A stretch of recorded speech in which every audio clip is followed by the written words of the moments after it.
Hello YouTube, my name is Sunbow. Today I'm here to talk about my top 10 games I have ever played. And this is from now on, or like for now. There's probably going to be more games. Please don't get mad at me if I say like something wrong. And please don't hate on me because of this list, because this is still my personal list. So, let's just get right into it with number 10. At number 10 we have Minecraft. Please don't get mad at me for this, but it is a great game. They have really creative ideas. They have a great idea about the whole concept of the game. I like that. They have really active development, and just have an awesome community with like planning Minecraft full of mods and stuff like that. I made mods myself and shit like that, you know. So let's just keep on going with number 9. At number 9 we have Mad Games Tycoon.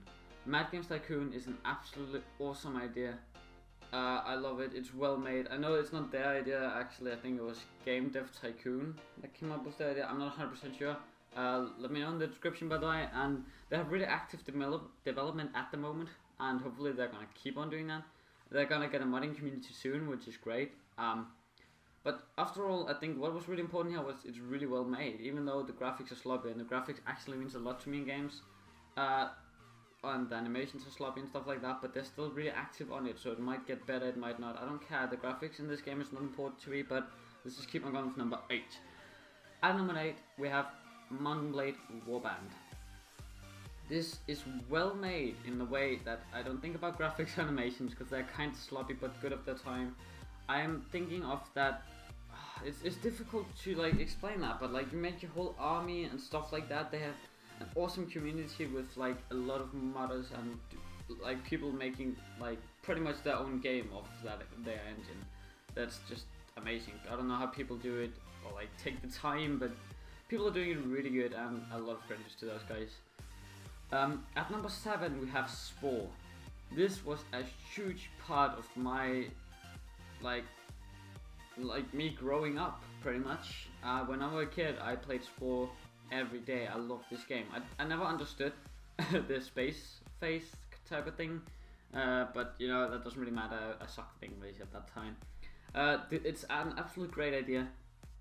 It's one of a kind, and I also will say great graphics, mainly because it's good of their time. Like it's old. It's really old, and the graphics are still pretty much as they look today, you know. And it was just really well made after all. And yeah, let's just kick it off. Let's go straight to number 6. At number 6 we have Terraria. I don't know if I said that right. A lot of you people will disagree with me on this one, but I love the game. It's really well made. It's so creative.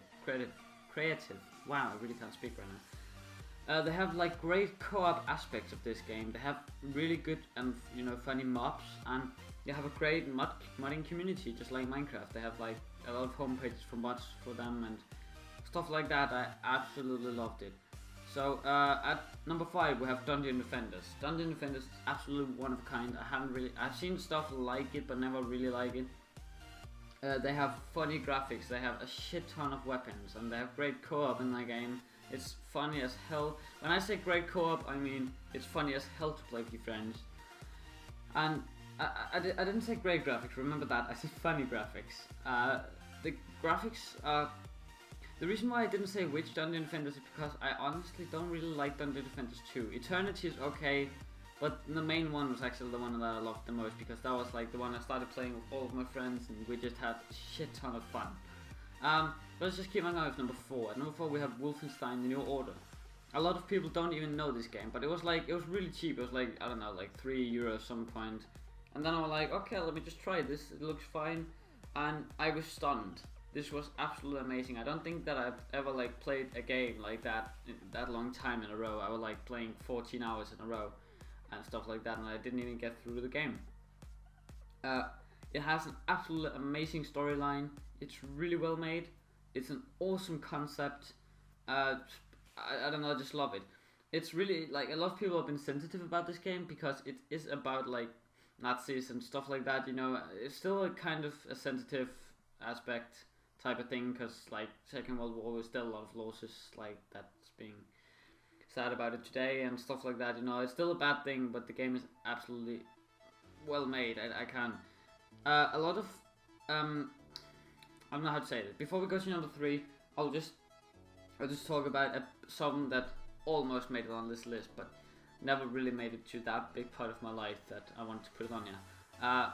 One of them is actually Street Legal Racing Redline. That game was truly amazing. You had to like build your own cars all from scratch and then race with them. And a new one is actually like an updated one, also from the modding community, coming out soon. We also have Middle Earth Shadow of Mordor. That game was truly amazing. I just felt like all of these games have been already a big part of my life, and number 1 is really new. Probably already guessed it by now, but yeah, let's just keep on going. With number 3, we have Borderlands. When I found out this game, I played it 24/7. Couldn't just stop playing it. I know it's been a big part of my life. Like the new ones, don't really enjoy them that much. The number 1 was definitely my one, but it's because I don't know. I felt like they changed too much, so I didn't really like it that much.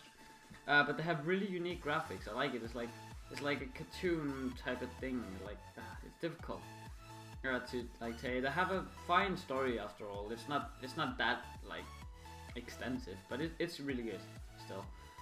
Also wait, I want to mention that the game that you're making on this list also is Fallout. I absolutely love Fallout. Big part of my childhood type of thing. But yeah, Borderlands, they have 10 million different weapons. It's like insane. They just change all the time. They have a lot of funny mobs. I like that about it. But let's just keep on going with number 2. At number 2 we have Far Cry. I said 3 or 4 because it could be both. They're pretty much the same with a different storyline. 4 just have some better graphics, you know, stuff like that. But pretty much it feels like the same game, which I like because I was so glad about Far Cry 3. I loved that game. They have absolute stunning graphics in that game. Like Far Cry 3 were like way ahead of their time. I loved that. They have a great storyline, really well made animations, and great ideas. So let's keep on going with number 1. At number 1 we have Dying Light. So I can say a lot about this, but I'll try to keep it as short as possible. They have truly stunning, amazing graphics. They have an awesome storyline. And they have first person parkour. That's really not a lot of games like that. There's that other one, don't remember what it's called, never really played. This should be really good, but I was like, nah, everyone says it's like Dying Light, so why not freaking play Dying Light? They have some fine animations. The animations are a bit sloppy at some points, but it must be really difficult to make them like first-person parkour type of shit, with like the roofs not being even and stuff like that, you know. So I don't think that anyone could make it even better than Techland. So yeah, Techland, really good job.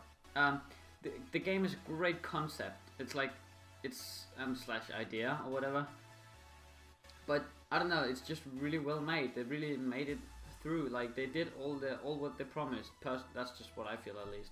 They really fulfilled their promises. So yeah, that's truly amazing. This was my top 10 of the games that I've played. These games have all meant a lot in my life. Of course, Dying Light and Mad Games Tycoon have not been in my life for that long, or Far Cry 4. But it already made it into a big part of my gaming community. So. Gaming community, what the hell, just my gaming experience. So thank you all for watching, guys. Please smack the hell out of that like button. Remember to comment what you think about me, what about you think about the video, stuff like that. And I hope that you really would subscribe to my channel. It means a lot to me, and peace out, guys.